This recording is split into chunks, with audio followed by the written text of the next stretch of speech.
Hi, I'm Annie Slease, and I'm on the staff at NAMI Delaware. Thanks for joining us today for this conversation about creative expression and self care. First, I'd like to tell you a little bit about our agency before we get started. NAMI Delaware is the state agency affiliated with the national organization called NAMI. NAMI stands for National Alliance on Mental Illness. NAMI has been around for more than 40 years, and it's our nation's largest grassroots mental health organization. NAMI Delaware has been around almost as long. We celebrated our 37th anniversary. NAMI Delaware is dedicated to supporting, educating, and advocating until there is a cure for serious and persistent mental illness. We work to provide programming, support, advocacy, and housing for individuals living with serious and persistent mental illness. We also work to support and educate family and community. So, throughout the state, our efforts continue even during the COVID pandemic. We wanted to make you aware that we do have support opportunities weekly. They're on Tuesdays and Thursdays at 1 p.m. And we also have some evening options coming up soon, too. We have other programs that we have set up throughout the month of May for Mental Health Awareness Month and beyond. And ever since this pandemic began, we have continued to find ways to serve your needs and the community's needs. And we appreciate all the support and encouragement you've been offering by watching videos just like this one. Before I welcome our guests, I do want to remind you of one thing. You are not alone.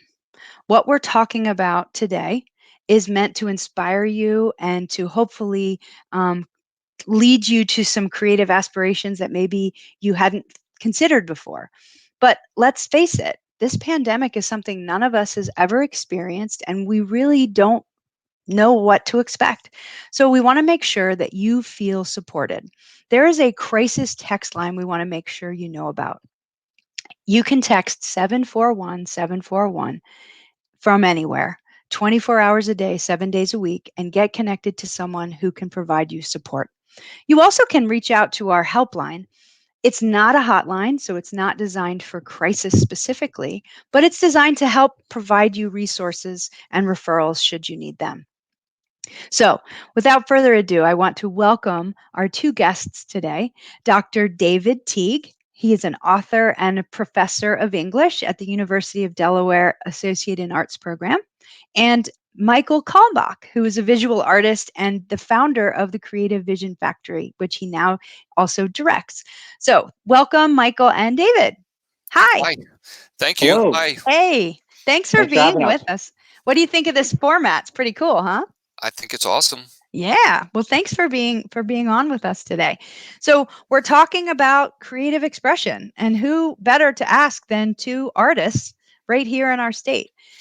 What got you all started in your pursuits? David, Michael, David, you're an author. Michael, you're a visual artist. How'd you get started?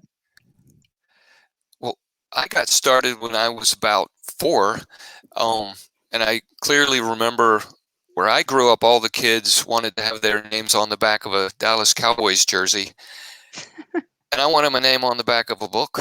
I mean, I love the library. I was the kid who would go and come back and read his book in 1 hour and bug the teacher until I got to go back, and eventually I got my own pass. So, I think I've always loved to live in words, and I've always loved stories. And as much as I might have liked visual art, I don't think I have the manual dexterity for it.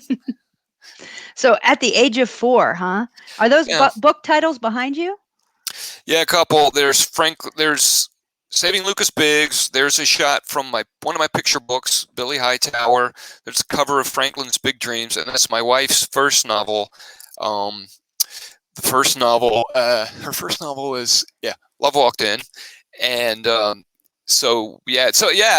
married into a family where we all write. That's amazing. Well, thanks for sharing that, David. How about you, Michael? How'd you get started?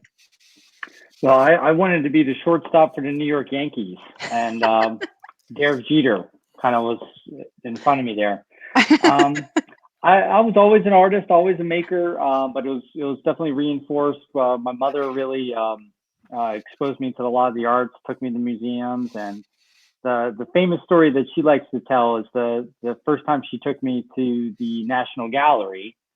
I was bored out of my mind. We were like in early American painting, which like the worst period ever in the history of art.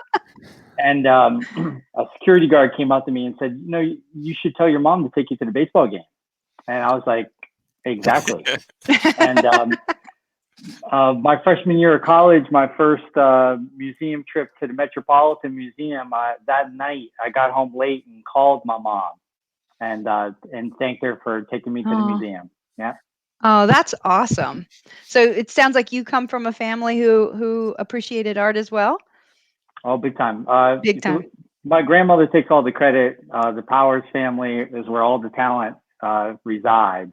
And so lots of artists, musicians from That's from wonderful. the Irish good side. Yeah. Ah, I see. I see. So I am truly blessed to be with the two of you. That I can feel the creative vibes just coming through the internet there. So both of you have teaching backgrounds. So David, obviously you're at the University of Delaware, but both of you have teaching backgrounds in your creative art. So what do you use to kind of inspire people through that medium? Well, Michael, what do you use? Yeah.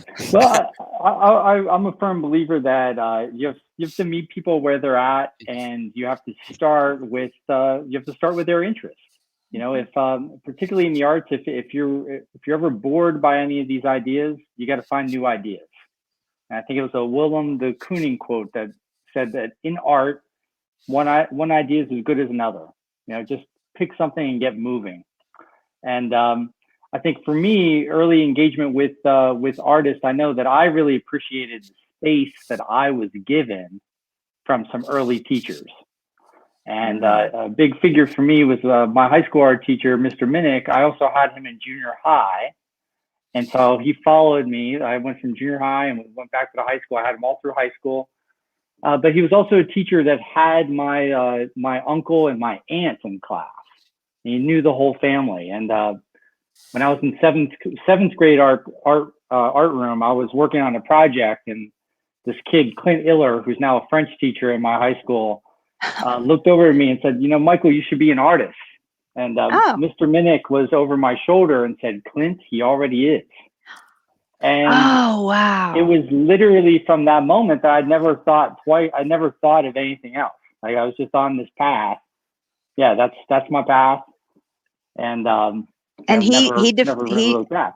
Yeah, and it was so just he that let kind you of know like that. acknowledgement of, like, oh, he is, and that's all it took. And but he was really he was a Yoda of sorts. He really managed a really unwieldy art room with some real ease and grace, and he would give you room to explore and do your own thing. And so I always cherish that, and I always know if I have somebody who's a self-starter or a student that really has the initiative of, sometimes the best instruction is just very limited instruction, space and just kind of having conversations. Right. And did you gravitate to any one particular art form, or like painting, drawing, or did you sort of dabble? I've always been really locked into painting and drawing. I had an aversion early on to clay and 3D stuff, but I'm starting to. Creative Vision Factory is having me ease into the clay and ceramics and venturing into other mediums. Wow. So it sounds like you do a little bit of everything. That's great. And I love the reference to the middle school teacher. As a former middle school teacher myself, I definitely appreciate that. It's great that you remember him. How about you, David? What do you think as a teacher? How do you get your students inspired? Well, and I know Michael is very advanced in this kind of thinking, and I think it might get to what we're going to end up talking about, which is what role your creativity plays in your emotional and mental health, where the strength comes from. But I think I'm not kidding when I say I started when I was 4 or 5, loving stories and also loving to listen to people, because I do think, and this is why I teach, I do think everybody's got one story that they can tell better than any other human being on the planet, right? We own a story. And for me, the magic was always the technique. How do you get that story out? Because it's not easy, and everybody knows at Thanksgiving there's always somebody who can just rattle stories off one after the other, and then when I begin to speak, it's sort of like I talk for 3 minutes, and then everybody sort of forgets why I started, and I quit in humiliation, because I'm not a natural storyteller. So I had to learn, the tools and the techniques.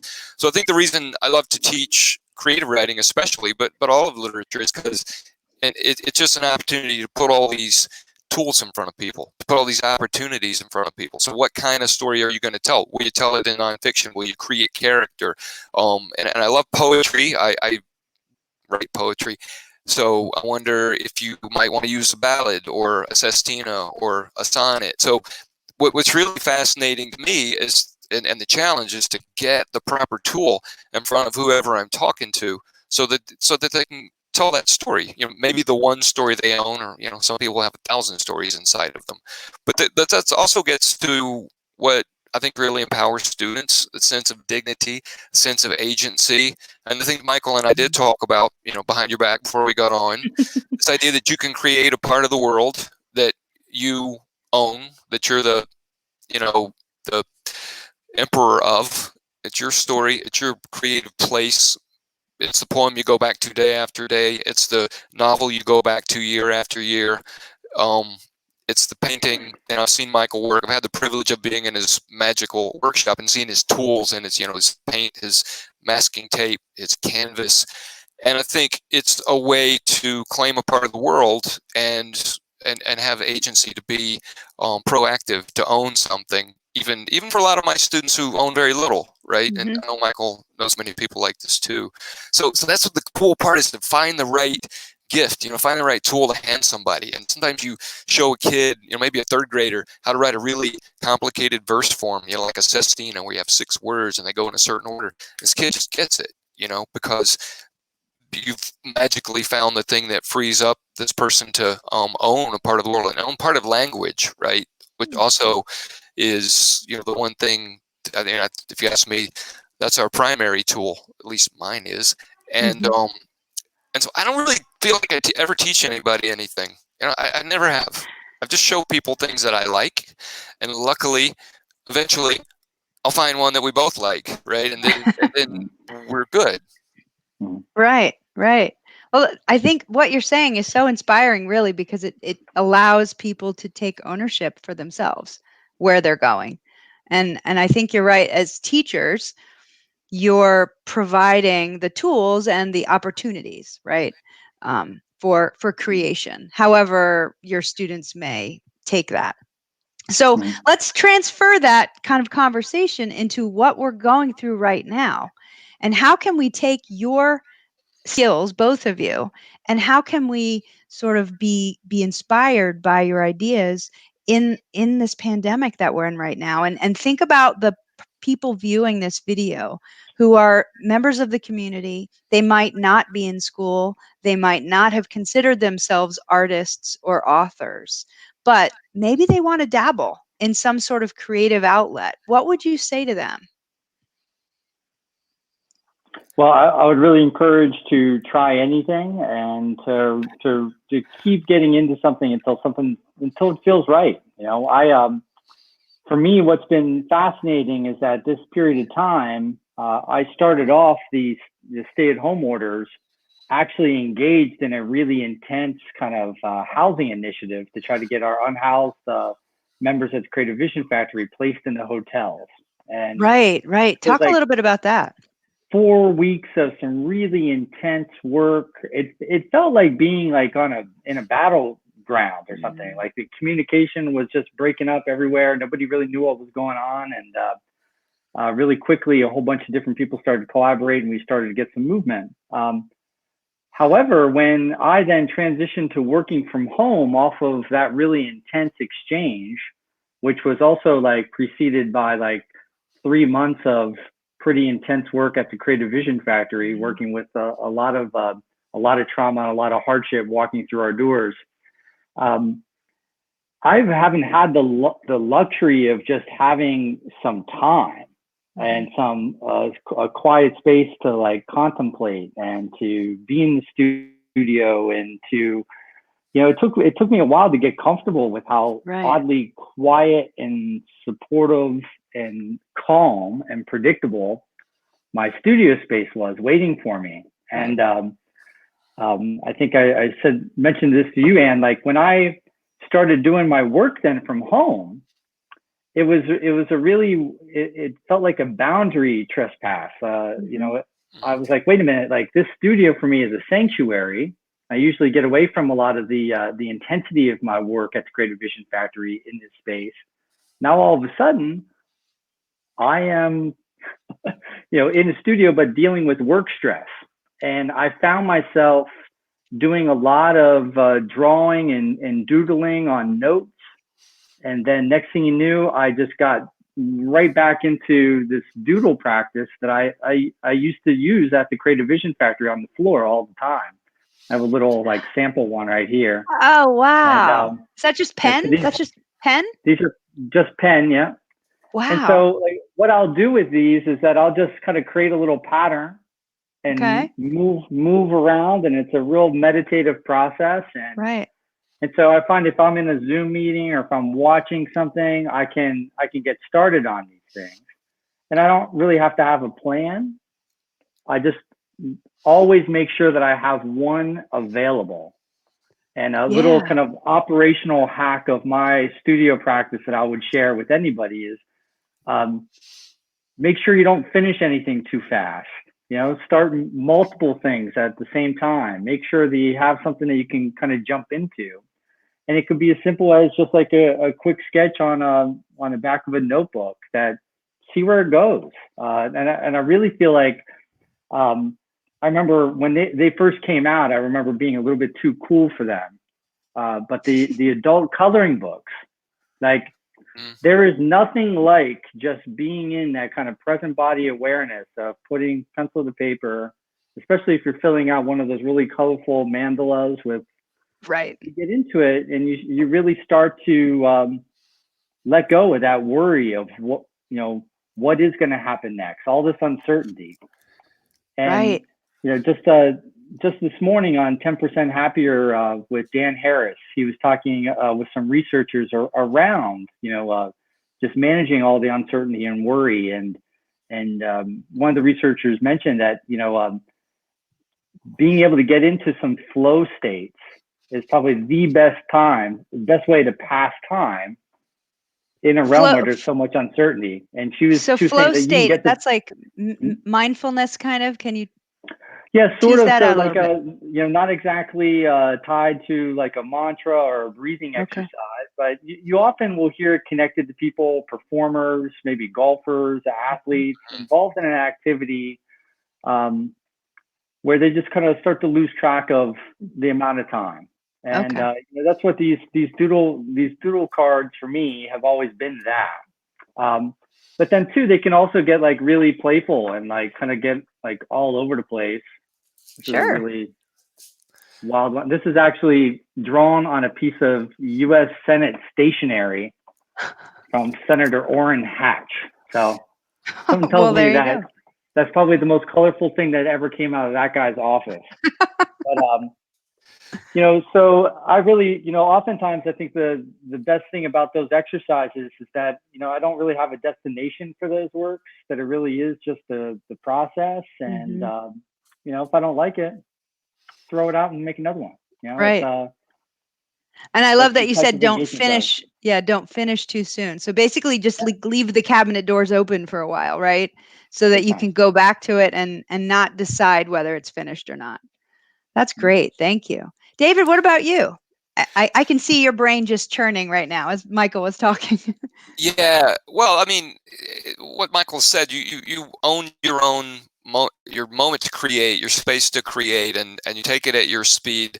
I think during this pandemic, the challenge for a lot of us is we're here we're not used to. Most of us are people who are used to having our connection to the world and the levers we pull and the ways we have to help people and engage. So when you get backed out of that, there is a sense of I don't know, I wouldn't maybe powerlessness or helplessness just because you're used to being able to do so many things. So yeah, to take that moment and think, one thing human beings do is contemplate, ponder, put ideas together in the backs of their minds while they're thinking of something else, which is, all part of a writing practice. And I think just to understand that's okay. To do that, I mean, some of us out there listening, some of us thinking about what we're going to do, how we're managing our mental and emotional health right now. Maybe you've got a story to tell, maybe you've got a poem to start. I mean, there's this great cartoon I saw in the New Yorker. You guys see this? Is like it's basically the scene from the end of Moby Dick where Ishmael's floating off in the boat and the ship's sinking and the captain's drowning, and he's like, "This is a great time to finish my novel." And I think we all kind of feel like that. I got to do my novel during the pandemic, but you don't. Right. You need to do something, say something. And so what I was going to talk about, I know some people I see in the chat, maybe there's a question about like, what do you do with your kids, your teens, your tweens? Well, there was a teaching and project I had going on with some children in an after school program at the Y, and we did a exercise called Ekphrasis, which is actually what I do with Michael's artists. Ekphrasis. There you go. There we go. So we wrote poems about some works of art from the Delaware Art Museum. They were kind enough to, give us permission. Although all their stuff's online, you can write about anything you can see. And the type of poem we wrote is Diamante, and I was looking for a link to show you how to do that. And there's another one called a Cinquain. I'm going to spell that and put it up. And they're very interesting, structured, not really hard poems, maybe a little more challenging than a haiku. And so you look at a work of art, you look at that great, that sculpture they have, the Crying Giant, or you look at one of those cool N.C. Wyeth illustrations, or you look at, Ophelia floating in the pool, the pre-Raphaelite work, and you find one you like, you ponder it, you write a poem about it, so you create a new work of art that isn't a representation of what you're seeing, but it's your response. It's a new work of art based on what you've seen. So even if you're not, full of stories and ready to create and come up with something brand new in the world, I think that kind of practice, engaging in a project and having something to show for it can be really fulfilling, and it's great to finish. And it's really something I find that elementary, middle school, high school writers, people just starting out in creative writing, because it's got a little bit of structure, but it gives you all this room to think. That can be really a great, first of all, a way to sort of just get yourself started.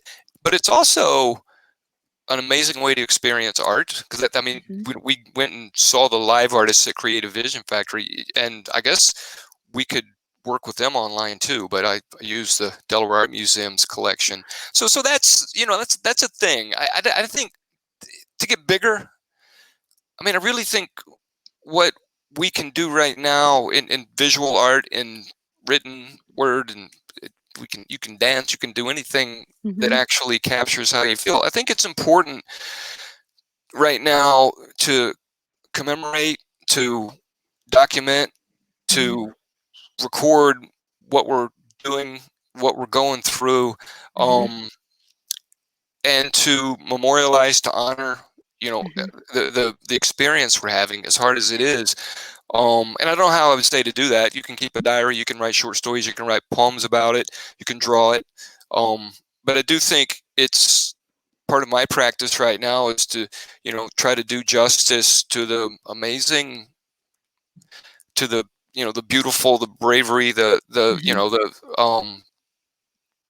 aspects of human nature that I'm seeing during this pandemic that I want to remember. Not to get, to, I don't know, grand a scale here, but I think that's what we're all doing. And frankly, each human being living through this is going to have a pandemic story. And for me, because this is my practice, it's empowering to try to get around that story. to try to get it in words. It's not going to work the first time. First time you write anything down, you're like, oh my goodness, did I write that? It's like, it just never does justice to what you're feeling. But I think, practice as a writer, because we don't really have any tools, we've only got words, is just to make that move, to try to capture some of it, try to put a stake in the ground, right? So you have something to hold on to. Yeah. I love that both of you use the term practice. You're using that a lot. And I think that's something we can all kind of wrap our heads around, because right now what we're doing is something none of us has ever expected to have to do, right? Or to be doing. We don't know what to expect. And so I think people who think of art fearfully might see it that way, because they don't want, they're fearful of the mastery piece of it. They're fearful of the judgment piece, perhaps, right? But you're calling it practice, which is very different. It's very open and welcoming to consider, because I would never consider myself a visual artist. I lean more into the writing aspect. But I am really interested in doing those doodles, Michael, because you shared those with us in a way that I feel welcome to try it and not fearful about it. And I'm hoping that the people tuning in right now will kind of lean into those feelings and the things that you're talking about. You've offered a few more ideas here. Tell me about the abstract athlete. Yeah, so the abstract athlete is a project. It's an initiative. A friend of mine, Ron Johnson, who's a painting professor at Virginia Commonwealth University. He's working with a bunch of Virginia Commonwealth student athletes, veterans, people from athletic backgrounds interested in creativity and the arts as a form of wellness. And he's been studying it with some different researchers down at VCU, and they've developed a podcast. And on their website now, they also have some daily creativity exercises. So I know that on his podcast and on his Instagram, he's been encouraging people to lean into that and to really view it as kind of just a exercise for your mind, and creativity is something that you can actually train. And I feel like sometimes just having a step in and helping out with that kind of like first step can really start to get somebody in the process. And then, like David was saying earlier, just completing something and finishing a task, it just has this amazing ability to kind of roll into the next goal and the next thing. And then the next thing you know, that initial art project that was really low risk, that enabled us to get over a bunch of hurdles and maybe a bunch of insecurity and fear, all of a sudden starts to open up a whole other world. And the thing that I love about the arts and writing is that we make our own worlds. That we are literally a maker of the world that we inhabit. And these spaces, if you're Buddhist, you might be able to get there through your breath. If you're somebody who is really fidgety and was always surrounded by art materials, like you make stuff. And and that has always been my go-to, just to quiet my mind. Being in the studio, making work with my hands, the amount of baseball I played as a kid. I didn't have the language for it then, but most undoubtedly is my very first really effective adaptive behavior that was treating all this underlying anxiety that I didn't know what to call, at the time. So I really feel like it's, finding something that works. Oftentimes, a lot of people that I'll meet may have had an activity that they really liked when they were young, or maybe remember really fondly a certain activity. And I really encourage to kind of like to really start there, and to start with something that holds your interest, something that's interesting, and to really jump in. And then I think a bigger part of that too is kind of creating a community around yourself, and connecting with all these other people who are doing that. A big part of my art practice to this day is just making stuff that I just want to invite friends over to come check it out, and I think that's well, where can we check out your art? Well, we'll see. I do have a rescheduled opening. So my opening in April was kapoof with everything else. But my show is now going to open at Chris White Gallery in Wilmington on October 16th with a Okay. closing reception that is slated for the first Friday in November. Oh. It should be an interesting Friday. And can we find you on social media if people are interested in seeing any of the things you're doing? Yeah, all the doodles. My own work is on my Instagram at michael.kalmbach on Instagram, and definitely check out the Creative Vision Factory page as well at Creative Vision Factory. Lots of great art, little portal into our projects. I know we didn't really delve too deeply into what you do at the Creative Vision Factory. I feel like that might be its own Facebook Live in the future. Yeah. So don't give away too much, but can you just give us a snippet about what that inspiration, how that started and what the work is? Yeah. Well, I always tell people imagine a high school art room pulled out of the school system and put on the streets of Wilmington with a door that's open to anybody. Now, as we move forward here, that door will probably be available for 12 people.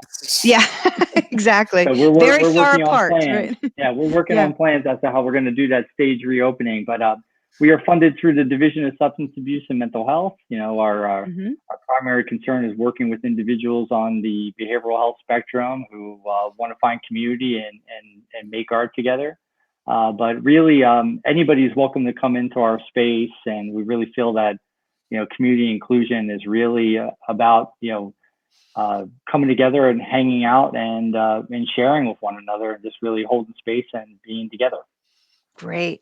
Now, have you been able to continue to do this work remotely? Is there? So we have a poetry group that is meeting remotely now. We created a little private Facebook group where we're keeping a line of communication with our members. We still are keeping our facility open. We still have a lot of people who use our address for a mailing address and are still in need to come get messages and connect with us one at a time. And we've really pivoted and started creating activity kits for group homes under Horizon House. Okay. And so we've we've done that, and we've had time to really get caught up on a lot of artwork archiving, and we've been really doing a lot to reorganize our space, anticipating that, you know, our floor plan has to change and our new reality. Yeah. Well, thank you. That's great. So, David, what projects do you have going on? I know you have a website as far as sharing your work. Yeah, the books are there, and you know, I am doing some work this summer. I think we're going to work with the YWCA Home Life Management Center, which is a safe place for families facing poverty and domestic violence. You know, I'm going to work again with YMCA, a group called First State Squash, where kids after school come and do their homework and learn to play squash, and now write poetry. That's fun. Yeah, so I think we're going to keep working with the community. And, you know, I'm going to try to finish my novel because I'm always trying to finish my novel. Right, just like Ishmael, right? Yep, and hopefully I'll get it done. You know, right, while that whale is still out there somewhere. But yeah, but I mean, I was going to say, not to invite myself back or anything, but I do think some of these projects, like doing Ekphrasis with works of art from Delaware Art Museum and learning different kinds of you know, poetic forms that, frankly, any parent could work with a kid and do. Very self-explanatory, very fun. Sure. I mean, I feel like, Michael, you know, there just doesn't need to be a bar to jump over to do art. Right. It's ridiculous that which is a misunderstanding. I think we need to clarify with everyone, because I feel the same way. Yeah, and people don't realize how easy it should be. Yeah, I think, you know, certain things have gone on. It's a great way for certain kinds of people to make other people feel insecure and to occupy spaces they don't want people to be part of, and to just, you know, be too cool. But neither Michael nor I is in any danger of being too cool. You know, no, neither. Just speak for myself. I think, you know, I do feel like, you know, the poetry, and we've read poetry together over at the Delaware Art Museum. It just needs to be a game everybody plays. I think, you know, you don't write poetry because you want to win the Pulitzer Prize. At least I don't. I mean, that can't be it. Everybody needs to be able to put together a really cool set of emotional response to a painting they see and do it however they want. And Right. I should come to it with generosity and curiosity and respect for the Mm-hmm. fact that another, one of my fellow humans has a different way of looking at the world, and that makes it fun. So, Yeah. I mean, so that's great for teaching. It's a great way to meet people. I wish we had more of that going on Right. in Wilmington, during the pandemic and after. But yeah, my project is really just to do art together. Yeah, I like that. That Right. sounds like a future Facebook Live, perhaps. I'll Yeah, have and to have maybe we both can of have you a back. reading. I mean, well, I Yeah. don't know. People should come on here and read poems to each other. I mean, Sure. that's just really, rather than talk about it. I think maybe we should do it. Sure. Not to, Start like I said, creating some. yeah. Well, it sounds like you've just recommitted to coming back. That's what it sounds Well, like. I may have invited myself back I on. think you did. I think but that's okay because I'm happy to have you. And Michael, I hope you'll be back too. Oh, no doubt. Yeah. Are you doodling right now? Yes. Well, you can Awesome. tell. You can see Awesome. it. No Yeah. doubt. Yeah. That's It's exactly awesome what though. you're doing. And I am so excited to hear the responses. I actually did just see a comment. Somebody said something about a coloring book. My friend sent me an adult coloring book and it is so restful. Yeah, absolutely. Anything counts, right? Creativity is limitless. As far No as doubt. we can't look at this like we're not capable. We have to embrace this and use this time like David was talking about. Use this time to get things and explore things that we might have otherwise either not thought of or not allowed ourselves time to do, right? Yeah, absolutely. And you know what's great about those coloring books? What's My that? wife, whose books, regularly land on the New York Times bestseller list, you know what she does when she's not writing, when she can't get her brain to work? She's got a whole stack of those coloring books. Oh, And that's what wow. she does. And That's the secret. that and puzzles, but she really, there's something just restorative, Mhm. about having order and then entering the order, being part of it, and feeling the comfort of knowing that you have a structure and a place you're going, but then being able to choose the proper colors. And I think that's really a great place for me to go into. But storytelling is the same way. I Mhm. mean, it's not. I just really, if we establish anything here, just there's nothing to be afraid of, and nobody on this screen's ever going to laugh at anybody's attempt to create. I mean, Right. that's really brave. And I know Right. how vulnerable you make yourself when you Right. create something and you put it in front of people. And I think that's just like the first step, that honoring the fact that somebody wanted to make something that wasn't there before, which is Mhm. incredibly brave thing to do.